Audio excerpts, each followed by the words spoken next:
Hello friends, thank you for joining me today. My name is Dan.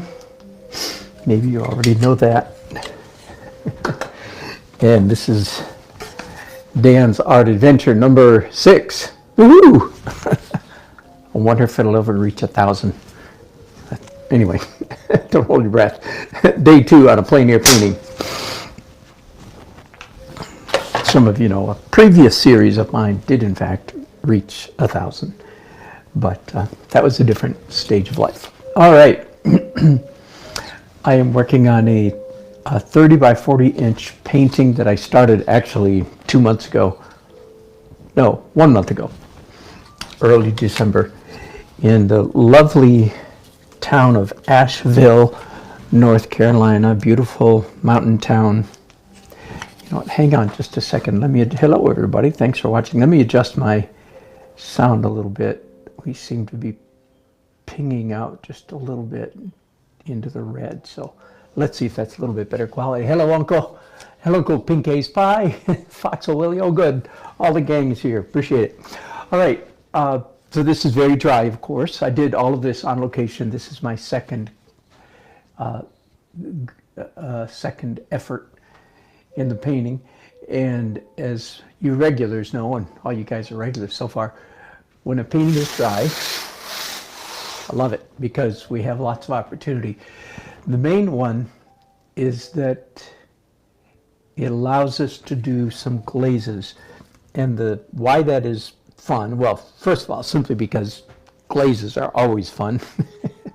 Because glazes are transparent color, and transparent colors are always beautiful. Who doesn't like looking through colored glass? Who doesn't like looking through, a ruby red, anything, piece of plastic, or green, or yellow, or blue, whatever the case may be. So with glazing, I have the opportunity to shift this very much. It feels like I do a lot of Photoshop, and it's a little bit just like going into the saturation control and shifting the whole thing one way or the other. And there is one direction in particular, that the sky. This is an evening. We are looking essentially north. The sun is setting in the west. This was one of those days that the sun was setting in the west. So the sun is setting this way. So all of this building is in shadow, and the setting sun is hitting the tops of these buildings. Then down here we have street lights coming on.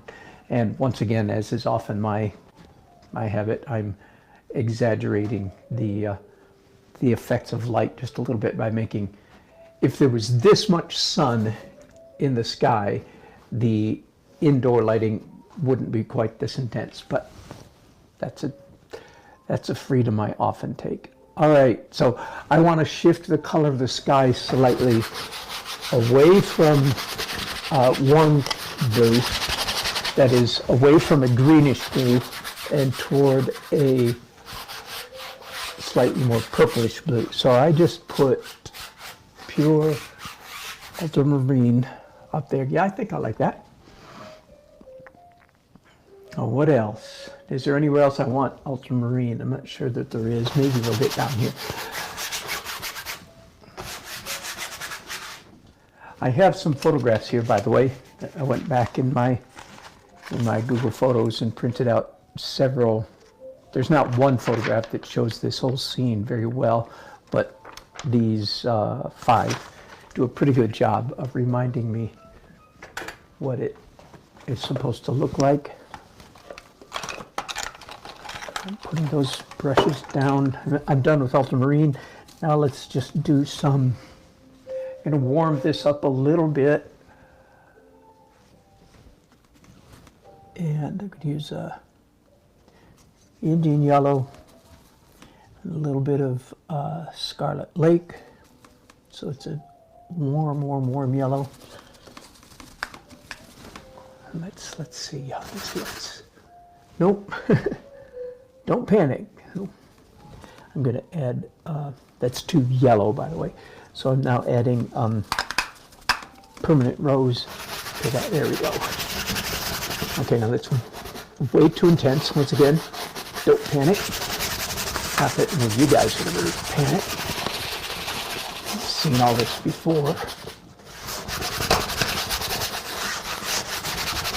Now, what would cause someone to panic? The answer is that what I just did there is, whoo, it's a little bit too intense, right? But that doesn't bother me. You know what? I'm going to do some of that same color over here on, again, that's too yellow. So,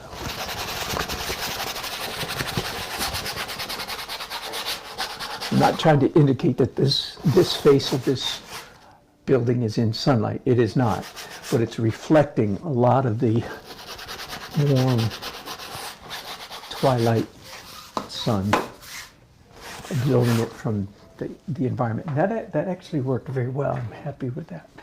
Now let's come down here.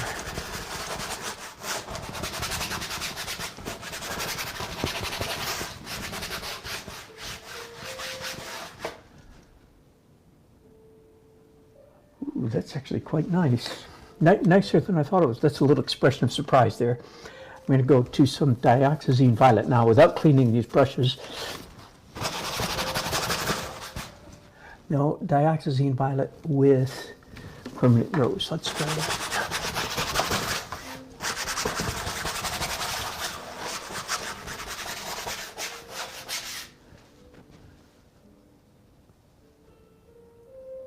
Huh. Yeah, not bad. And it's some of the same combination right here. Dioxazine violet with permanent rose.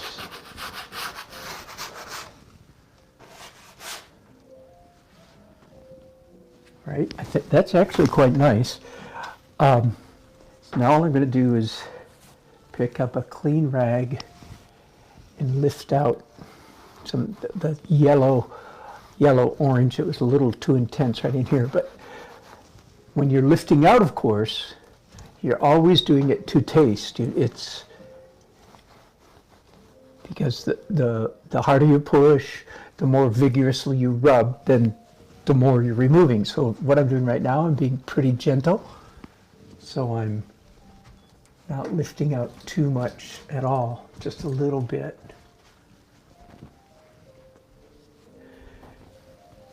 And as is often the case then, just with that little bit of work that you just saw me do, how many minutes? 4 minutes of painting? Maybe less? Already the painting is better because all of my colors are just a little bit more intense.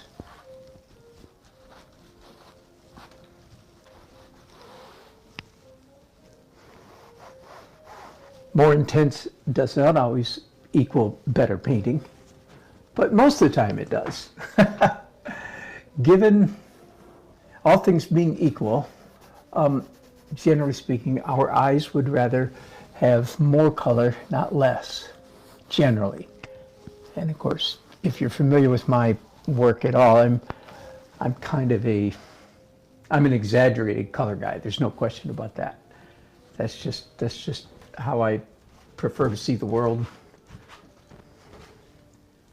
So when I paint in this manner, I'm not aiming for realism. I'm aiming for effect.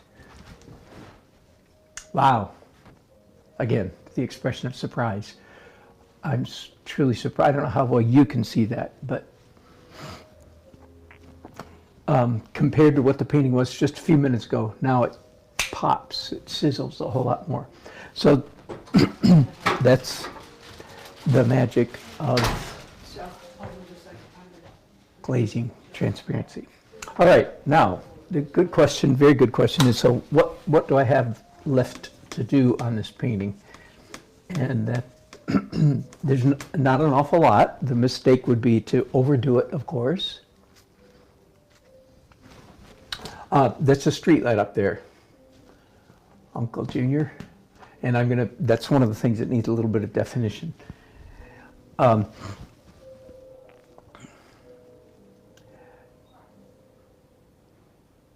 Okay, there's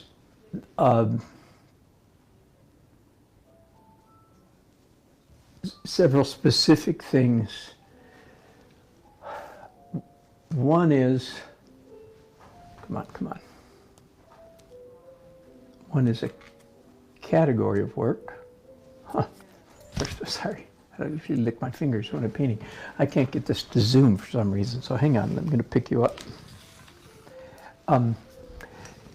There's a gate, a fence, a wrought iron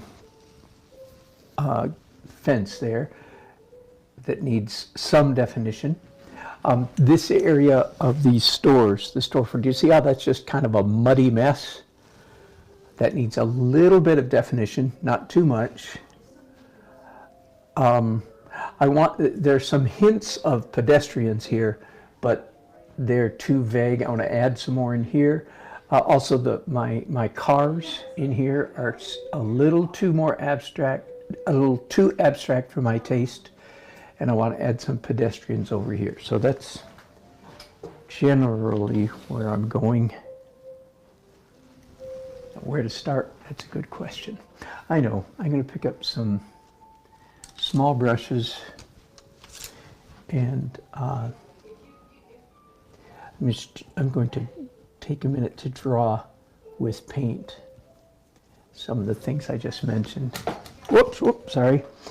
Hang on, let me change the orientation of the legs on this. All right.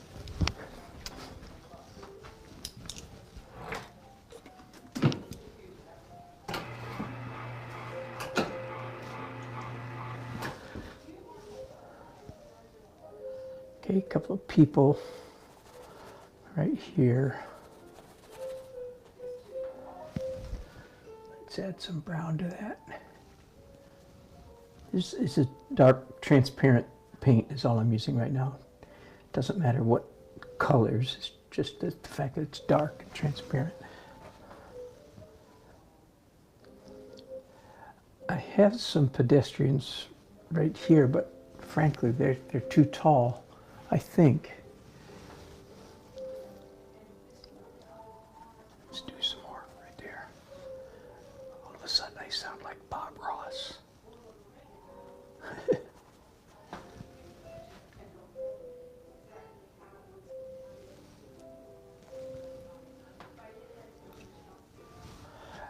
A little bit of definition in these storefronts. Let me take a look at that photograph. One of those photographs.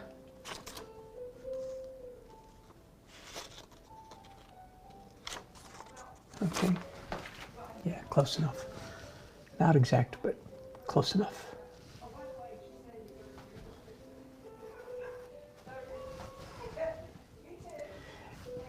And let's do a little bit of dimension on this tree. The tree that's painted as it is right now, it's quite representational.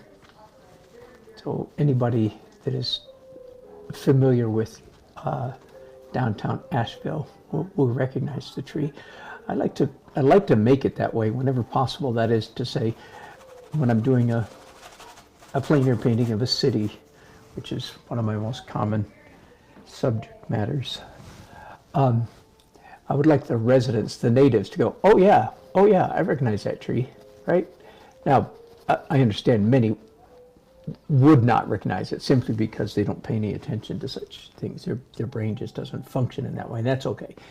But my goals, generally speaking, again, things like, of course, all the buildings I want natives to recognize. And again, anybody who knows downtown Asheville will recognize this brick abutment and this one, and this. They'll recognize this brick wall. They know exactly where I am. They'll recognize even though I've moved all those elements around just a little bit. A native, somebody who's familiar with the town, would know exactly where I was, and say, that's Pritchard Park. They might say, and they might not realize that the tree that I've rendered here is actually, I spent a little bit of time while I was there. I spent a little bit of time capturing it accurately. And they may not say, oh yeah, that's an accurate depiction of that tree. Probably not. But it will give them the impression. It's like, oh, it will remind them, without them even realizing it, that, oh yeah, that's what that tree looks like. Did that make sense? Was that just clear as mud?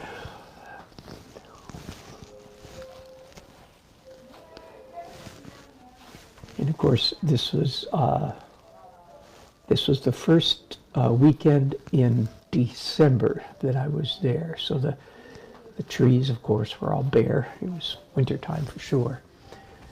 Asheville is a lovely little town. Again, in the mountains of North Carolina, very touristy, very crazy,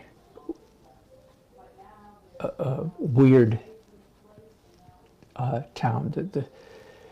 The marketing, is sort of like keep Asheville weird, kind of like, I think it was Austin, Texas, who coined that phrase. Well, Asheville has the same kind of shtick, very artsy. My kind of town. All right, is there anything else I need to draw? Oh yeah, there's again hints of a wrought iron fence here. Fence is not the right word, but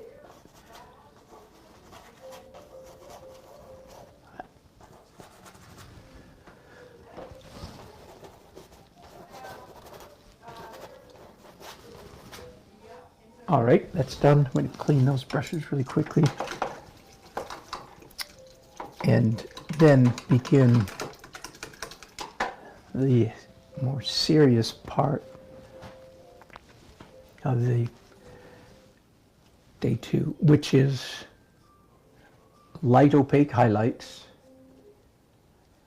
some details, not too many. Be careful of the detail thing. Be careful of that impulse. Some and broken color and pushed color or sparkle.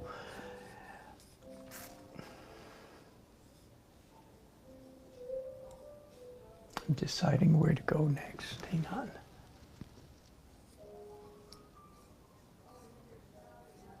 Hello, Christopher Fernandez art.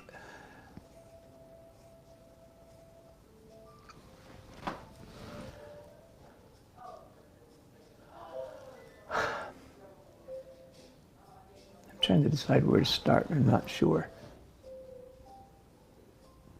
Okay, I'm going to start with just some of the problem areas that I mentioned. Again, I don't mean like it's a problem painting. I just didn't finish. I painted up there on location some Friday afternoon, evening for a couple hours, and then Saturday for maybe 2 hours. So I think I have about 4 hours in this painting so far. And there's a lot of things I just didn't finish. So let's zoom in. Just a minute ago, my zoom didn't work. That is very strange. It's still not working. So instead, I'm going to move you guys, and I'll probably bump you a whole lot. I want you to be able to see this part of the painting.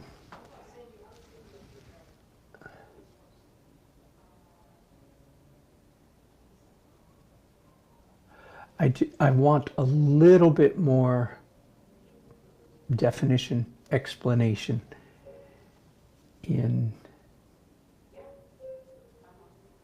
this part of the painting.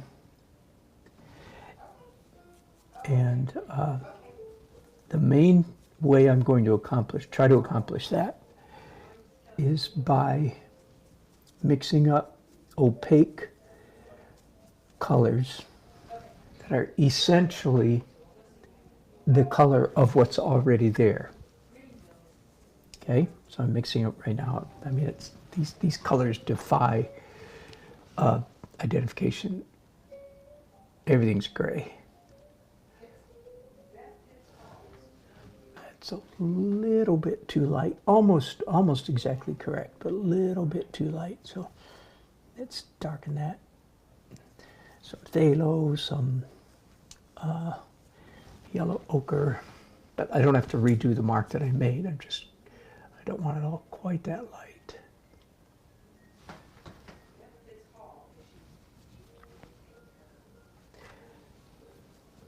Again, still too light. Let's do some oxide red.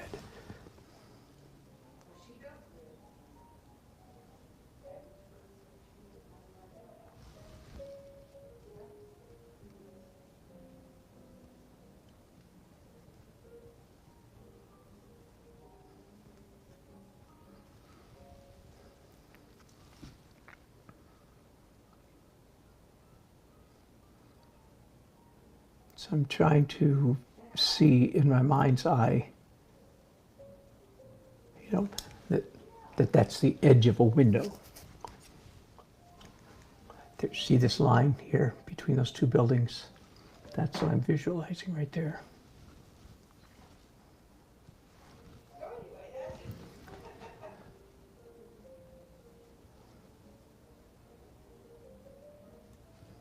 What is your name on Facebook? There we go. Now I think that this right here, this blob, was supposed to be a person. So I'm going to try to give it a little bit of definition.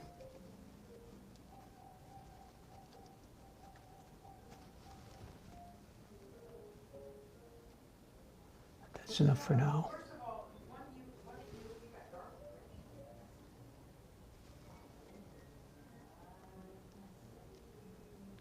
Oh,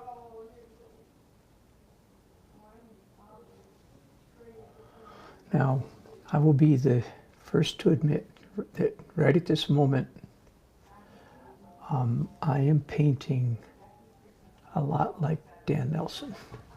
That is to say, I'm allowing my idiosyncratic intuition to have free rein. I'm painting the way I like to paint. And the only reason I mention that is because it's good for all of us, especially if we're trying to teach other people. It's good for all of us to know, when am I painting sort of by universal principles, and when am I painting kind of weird, the way I paint? Each of us paints weird in different ways, and I'm just keenly aware that at the moment, with these little bits of fairly thick, hard edge, muted tones, I'm painting like me. In fact, one of the tricks that I'm playing here is I'm messing with the concept of hard versus soft edge. Okay, what Richard Schmid calls edge control. What he means, I think what he means by that is just being keenly aware of how the various edges in your painting on a scale of soft to hard, where they fall, where they, how would you diagram? How many of your edges are hard? How many of them are soft? Where are the hard ones? Where are the soft ones? And so on and so forth. And hang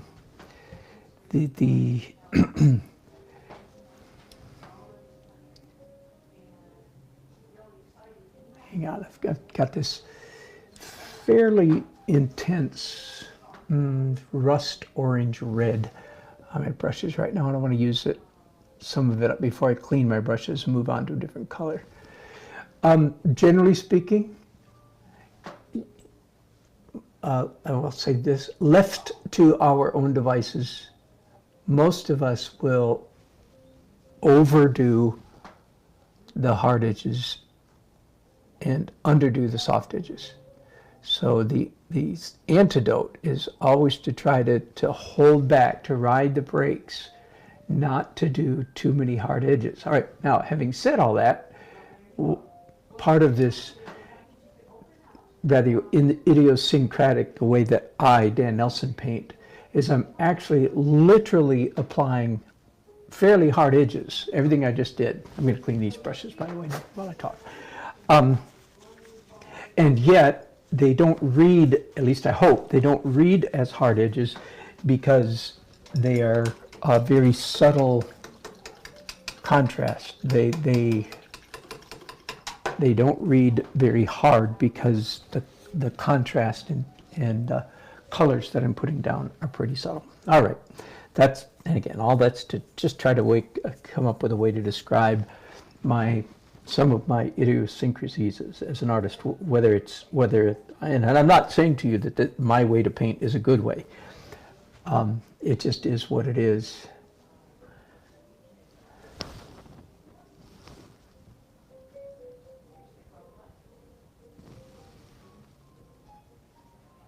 I still struggle. Left to my own devices, I will do too many hard edges and not enough soft ones. Okay, so even what I'm doing right now is a little bit dangerous because I'm doing hard edges. Now, I can change that in a minute and just do some soft edges like that, but that's not the stage that I'm in right now. I'm in a stage of doing some fairly hard edges, and yet I hope not to go over the limit, if you will, by doing too many hard edges. All right, mixing up a lighter color of what I just had, so now I've got a light orange yellow ochre on my brush. Nope, that's too light. Hang on.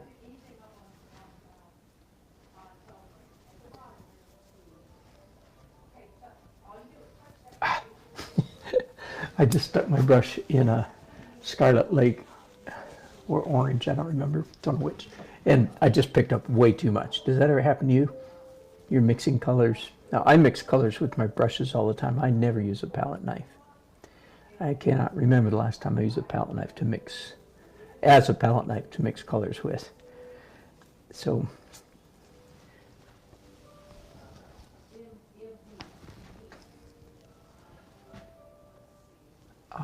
that's too bright.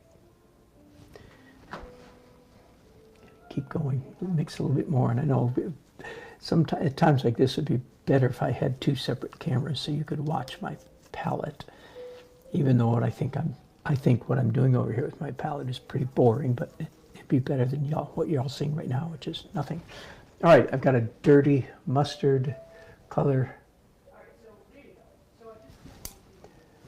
Here's a good example of, so this whole passage in here is all multiple layers of especially translucent colors, transparent, translucent, and it has a very, I'm going to use the word muddy, not in the way I usually do, but it has kind of a muddy feel to it.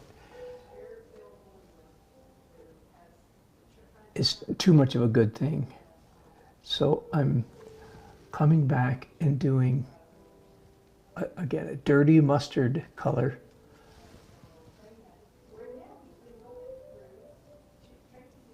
Over some of that, giving definition, and really the definition could be, well, what is that? What have I just painted? And the answer is, I don't know. If I know, it just feels like architecture. Just feels like parts of a building. All right, now that's enough of that one color. I'm going to add some something like a viridian green to this dirty mustard color. Let's see how close I'm going to get now. Oh, I'm going to add some phthalo blue also. I want to imitate that color right there. So once again, I do a lot of this in the intermediate stages of my painting process. That is to say, I'm mixing up opaque paint to match the transparent and translucent colors that are already on the canvas. Okay, so that's what I'm doing right now. I'm trying to match that color, and it's just a muddy greenish gray. I think I'm too light, but let me do a little bit of it anyway.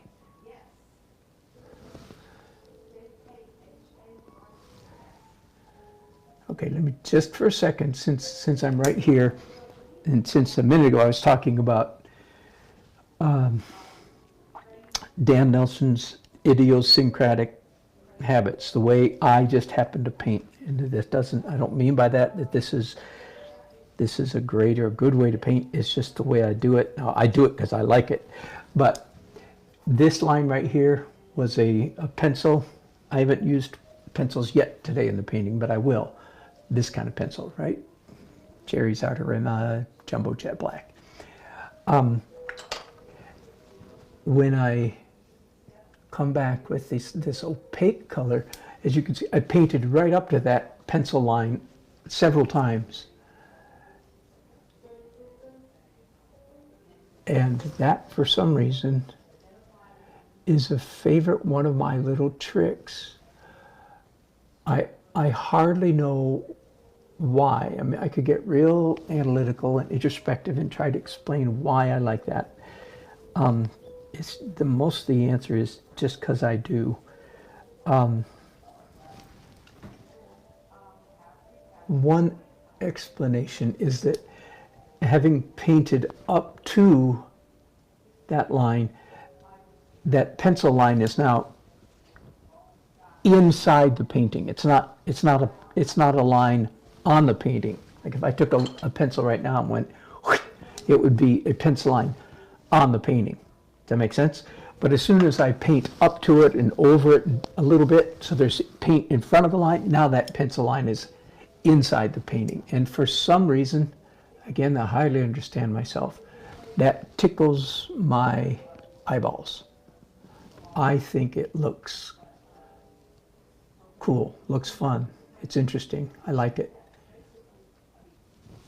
Again, you play around with that yourself, of course.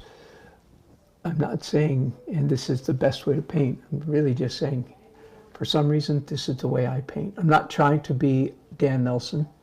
I'm not trying to paint in a self-conscious manner. I just happen to know that that is, in fact, the way I paint.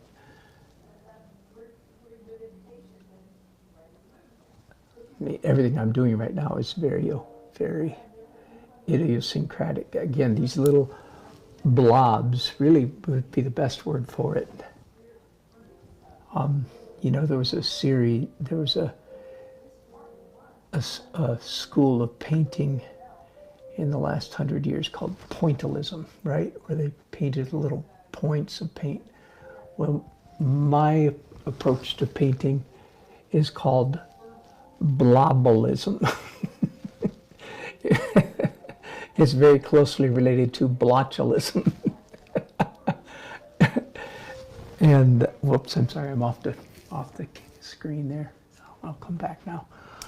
Let me move you guys over a little bit. Because I evidently there's something about me that likes these little blobs of paint. So thus blobalism.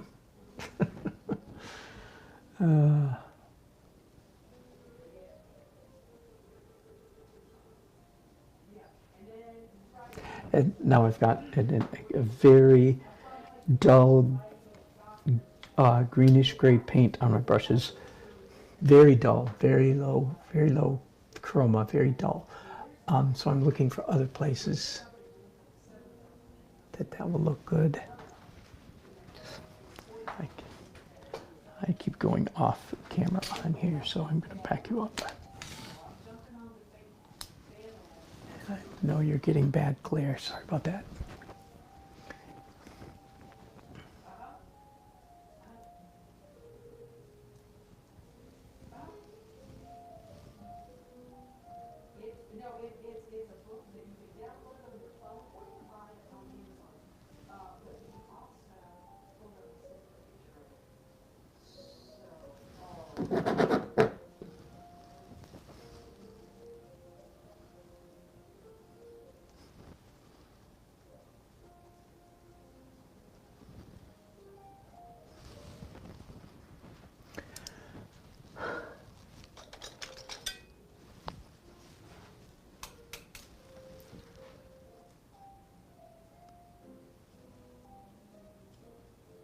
It's still painting with this very dull green.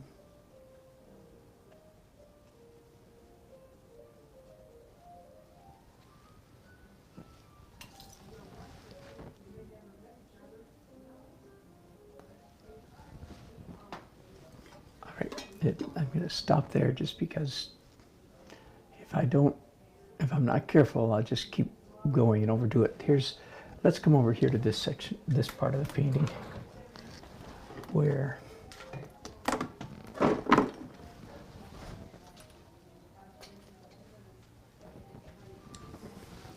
on, I'm going to try to move you.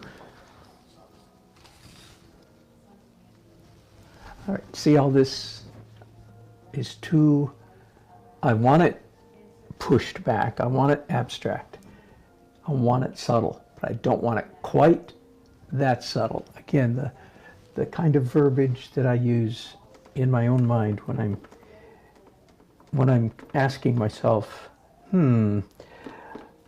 how subtle or versus unsubtle, how manifest, clear, transparent, obvious, representational, realistic, defined. How defined do I want this area? My favorite word for that is energy. The question really is not how realistic do I want it, but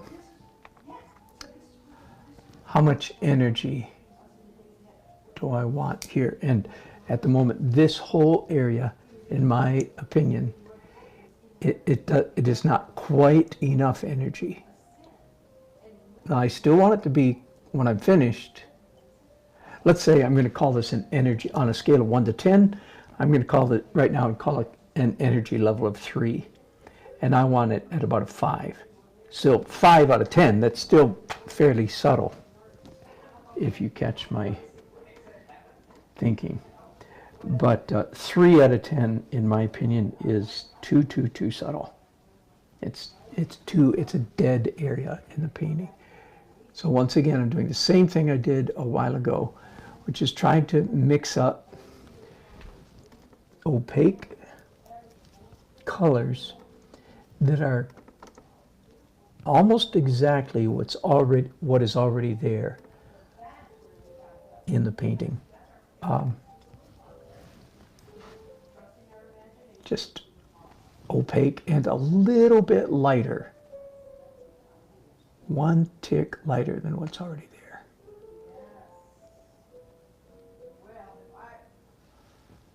And at the same time, as perhaps you can see, I'm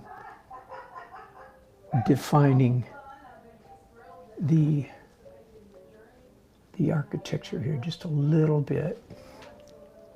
Let's see, if I define it too much, if I get it if I bring it up to an energy level of 6, 7, 8, then it'll be drawing too much attention to itself. So I certainly don't want to do that.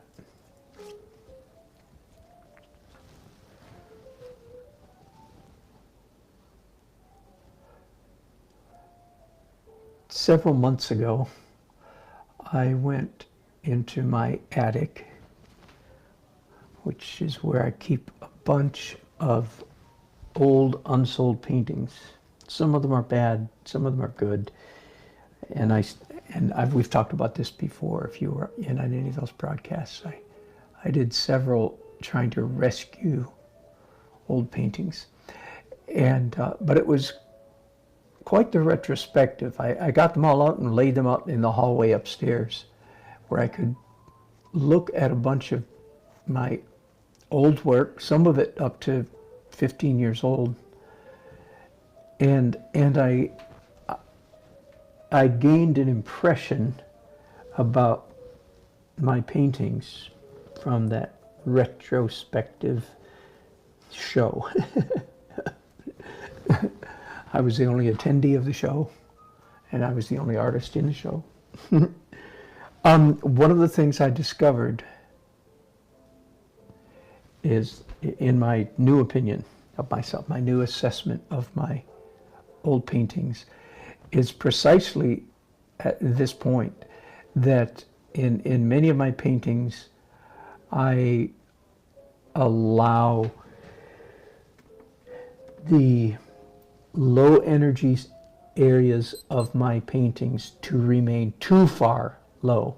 In other words, I've left it at a 3 or a 4 level of energy when the painting would have been better if I'd brought it up to a 4 or a 5. So I'm still sort of operating on that fresh self-awareness.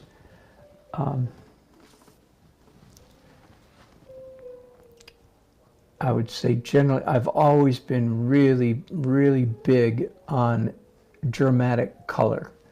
And if you were to go to my website, dannelsonart.com, and look at my paintings, let the slideshow toggle through or whatever, or go to Fine Art America, where you can look at them at your leisure. You would probably say, wow, yeah, he really does do much with dramatic lighting. And I think generally that's a strength. I think that's something I do well. But again, in the recent retrospective experience I had, it's sometimes something I do too well. And my paintings would be better, frankly, if the dark areas had a little bit more energy, a few more harder edges, not hard edges, but harder, and a little bit more light in them. So that's exactly what I'm doing right here. I think it was really time well spent to look at those old paintings and to make benefit from the education that they gave me. The other thing that I discovered was that I have not tended to put enough figures and people in my paintings, which is kind of funny because some of my paintings I paint at festivals a lot, and many of my paintings I just have hundreds of people in them. So it seems like a funny conclusion to say I don't do enough people. But the fact is, when I'm not doing a festival, very often I miss an opportunity to tell a story and to include human figures. So that's one of the other lessons I've just learned about myself in recent months.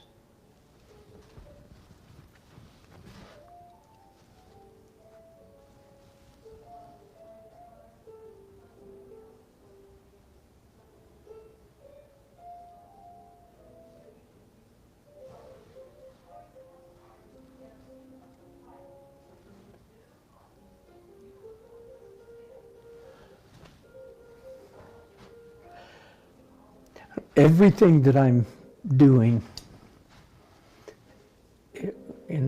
so far, except for the glazing, the initial thing, everything else I've done with this blobs, I hope you can perhaps see now why I call it bloblism.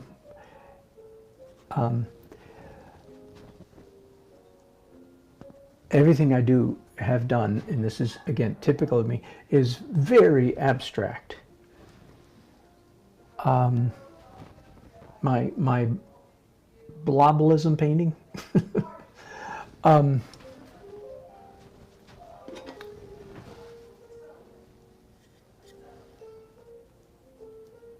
is very definitely an abstract impulse.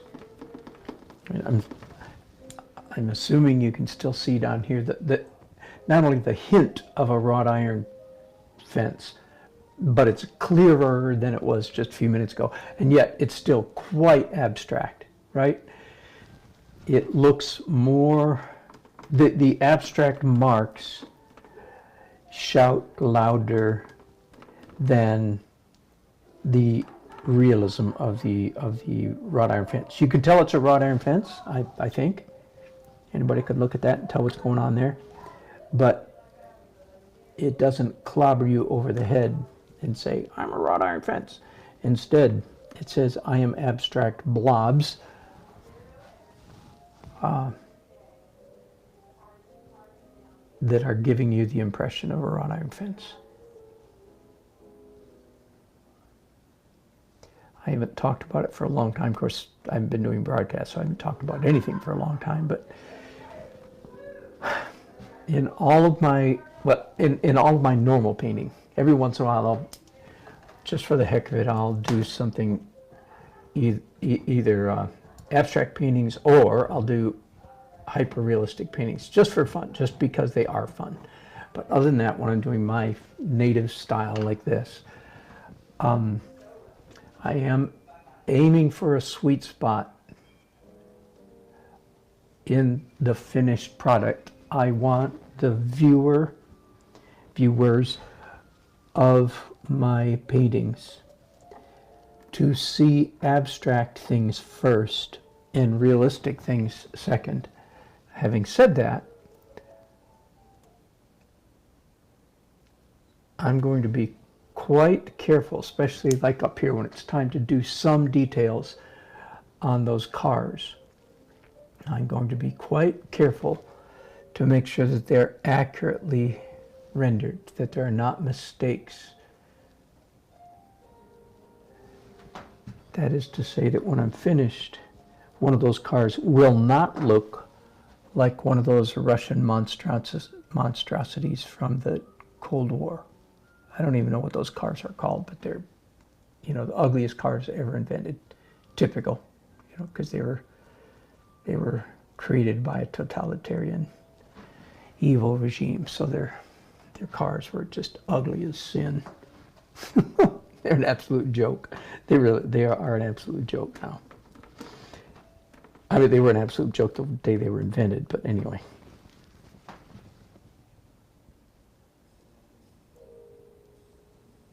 So I don't want my cars to look like one of those.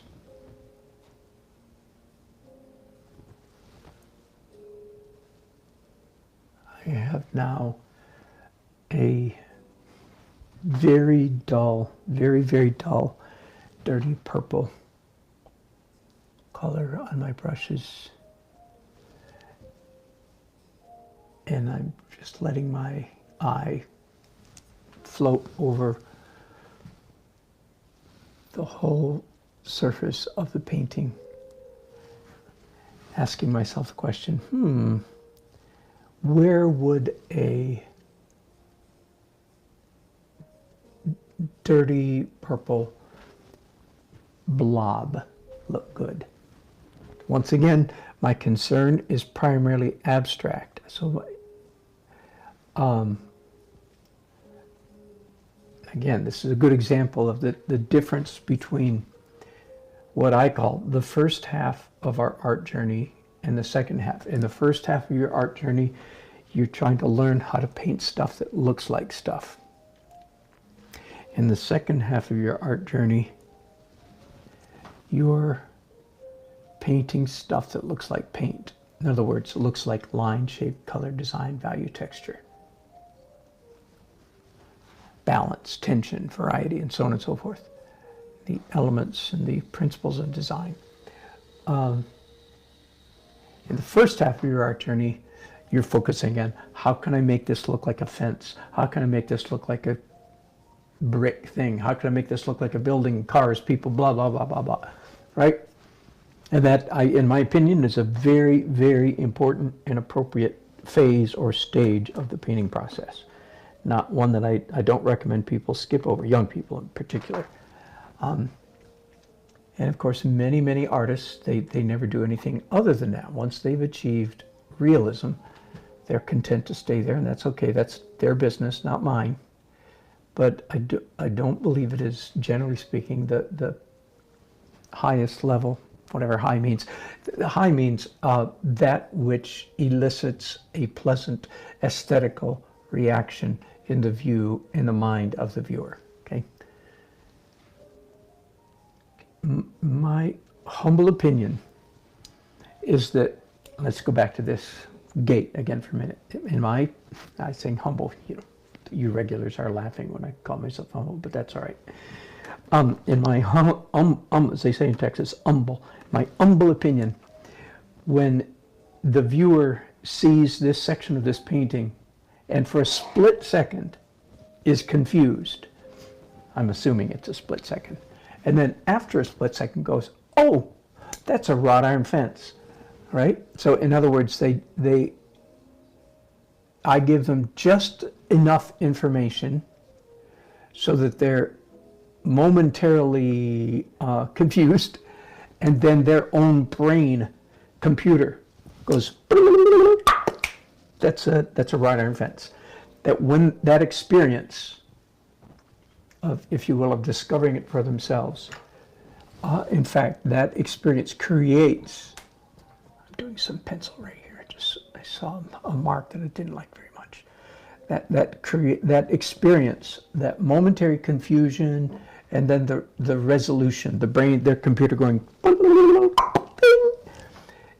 is in fact a big part of our aesthetic pleasure that we experience. So that's what I'm almost always aiming for, is the balance between recognizable and abstract. There, that's so simple, I should have said it that way in the first place.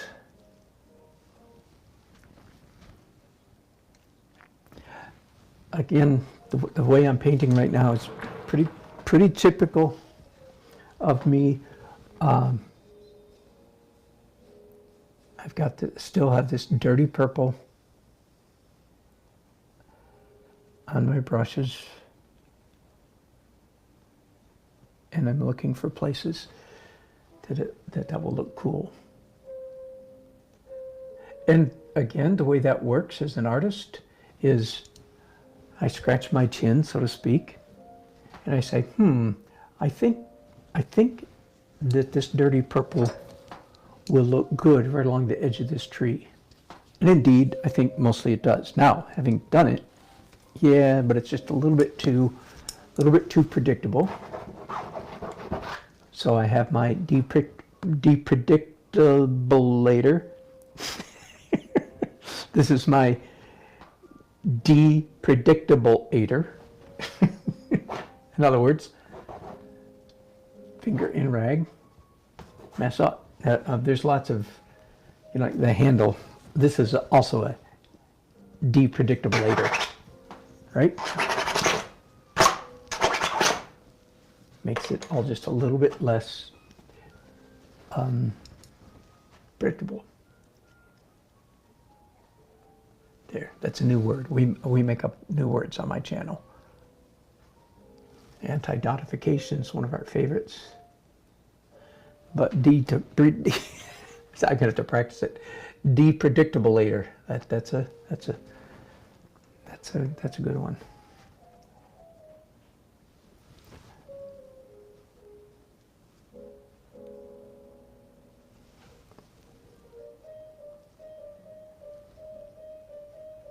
Now, could I overdo this? Absolutely, absolutely, absolutely. That would be so easy to do. Overdoing marks, overdoing details, overdoing hard edges is the bane of my existence, and frankly the bane of most of yours as well. The old question is, when is a painting finished? It's a very good and hard question to answer. And the answer is, you're always done. You're done with each phase, each stage. You're done sooner than you think you are.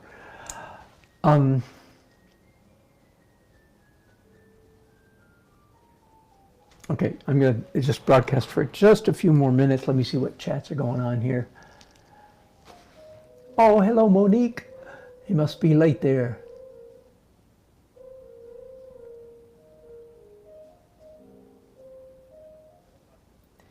I'll answer your question in a minute, Uncle Junior.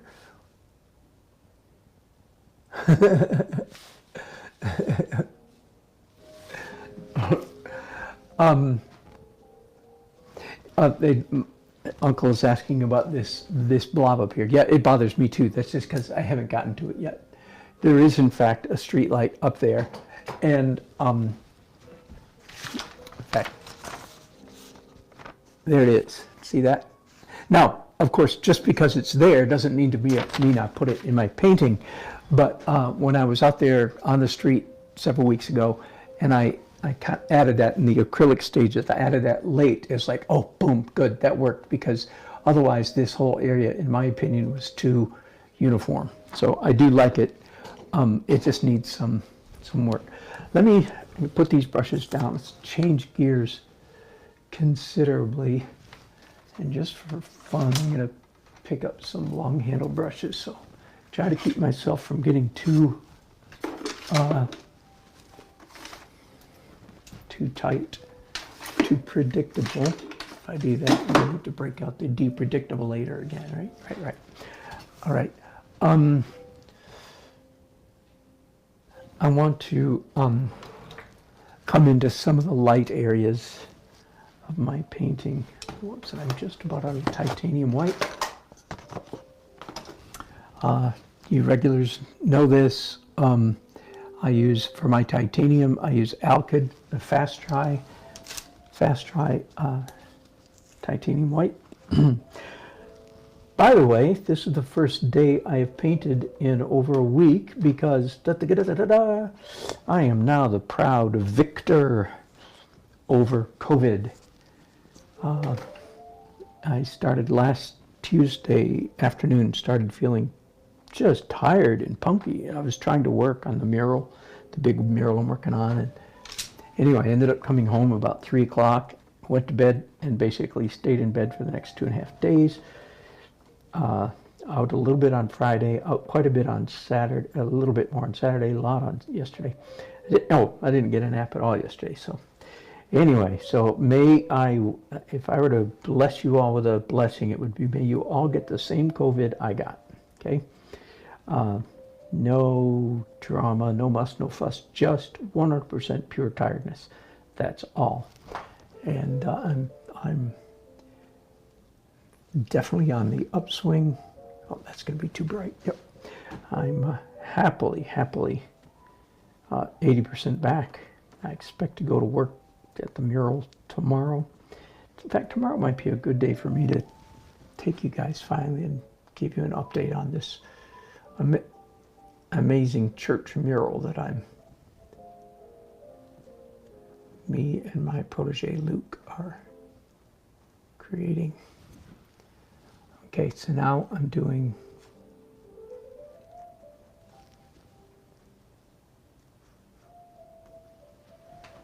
definite highlights.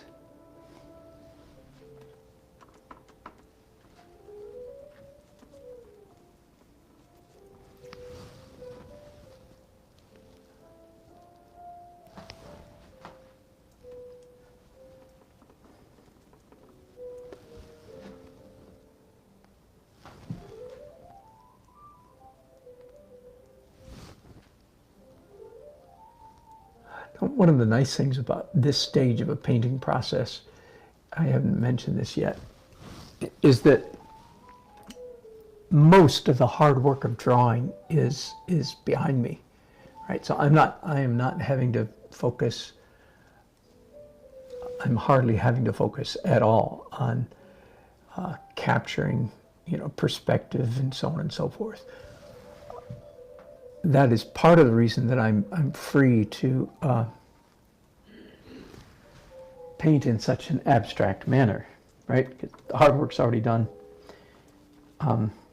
So I can just focus on, indeed, the thing I want to focus on, which is levels of energy, levels of abstraction, hard versus soft edge, color, and so on and so on and so on and so forth.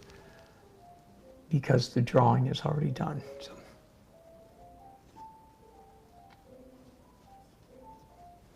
And again, that was accomplished in the first,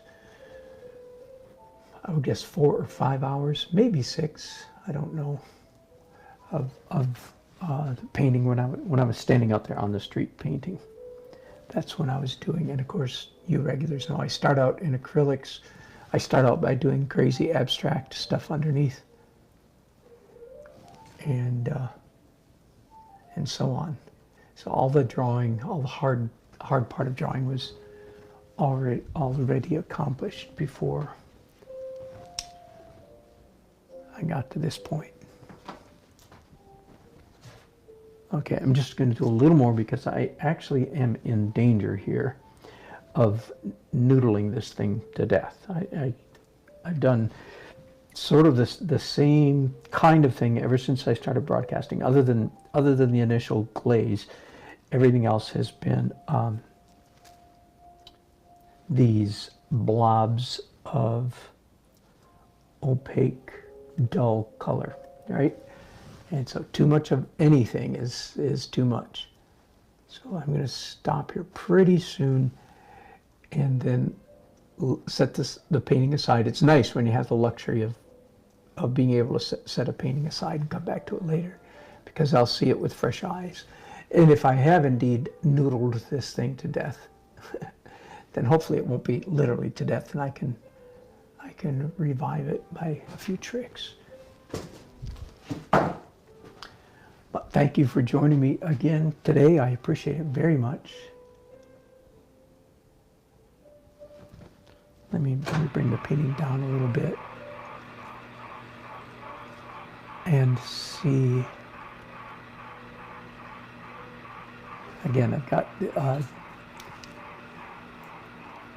almost Naples. It's not Naples yellow, but it's almost the color of Naples yellow on my brushes. Tell you what, I'm sorry you can't see this. I'm mixing up a whole bunch of colors that are already on my palette, just mixing them all together. So now I have a very dull brownish gray, sometimes called French gray.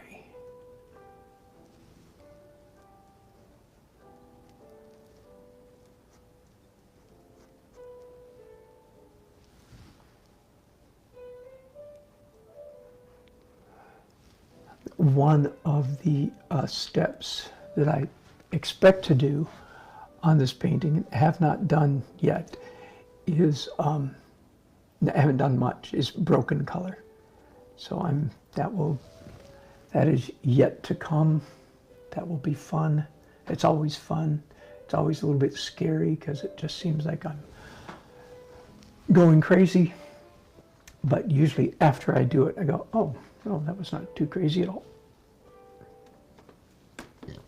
So that is yet ahead of me. I'm adding some blue now. So now I've got a dirty aqua color on my brushes, and I can just put it anywhere that I think it might look good.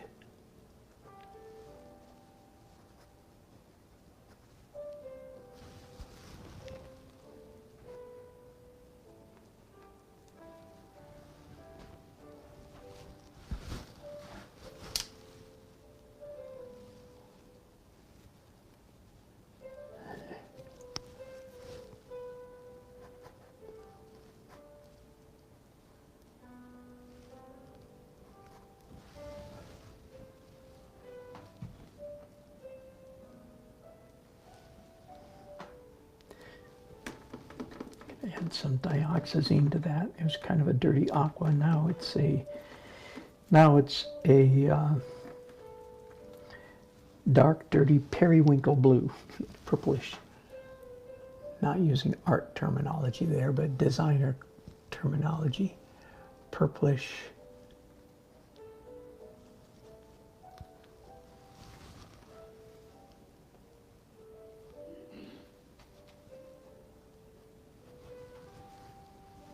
Where else will this look good? Oh, it'll look good right here, I bet. Oh yeah, that looks great. With every stroke, an artist is taking a guess. Before we make the stroke, we go, for instance, in this case, I have dirty periwinkle blue, for want of a better term. And I say to myself, I think that'll look good here, there. And then I give it a whirl. Now, if it's really bad, of course, then I can try to erase it, so to speak. But that rarely doesn't come to that. Rarely. I can't remember the last time I tried to erase a color that I put down. But you do have that safety mechanism behind you if you need to. But most of the time we put it down, and either we go, ooh, yeah, that's, oh, that's not as good as I thought it would be, or it looks good, or it looks better than I thought it would, and so on and so forth. And the range is all the way in between there. And I say this partly because I think probably some of you early journey painters, you do that, and you think that, oh, if I was a good painter, I wouldn't have to do that. I would always know exactly how, a given stroke, a given mark, a given color is going to look. And I'm happy to relieve you of that misconception. That is a process that we never outgrow. All right, I'm going to call it quits. Let me zoom back for those of you who don't know who I am. You poor people. Hi, my name's Dan. Oh, my uncle sent me $26 on my PayPal tip jar. Bless you. Thank you, Uncle Junior. I appreciate that very much. I had the privilege of meeting Uncle and his family at his niece's and nephew's, forgive me, wedding. All of a sudden I'm trying to remember niece or nephew. I think it was niece, right? Anyway, it was great fun to be with Uncle Junior and the family. All right, thank you. Let me see if there's any other questions. I really need to. Hello, Cindy Campbell. The answer is no. That is, Cindy is asking if I will upload day one. And alas, when I painted in Asheville a month ago, I had all of my equipment set up. And it was one of those days that there were technical, I couldn't get it to work. Crazy. After 1,000 broadcasts, you'd think I'd know everything. But anyway, so alas, I had to paint without your company. So I do not have that at all. Sorry about that. So this is all we can do. And hopefully I'll broadcast again. Now that I got COVID behind me, woo-hoo. I'll be broadcasting more again soon. Thanks for watching. Bye-bye.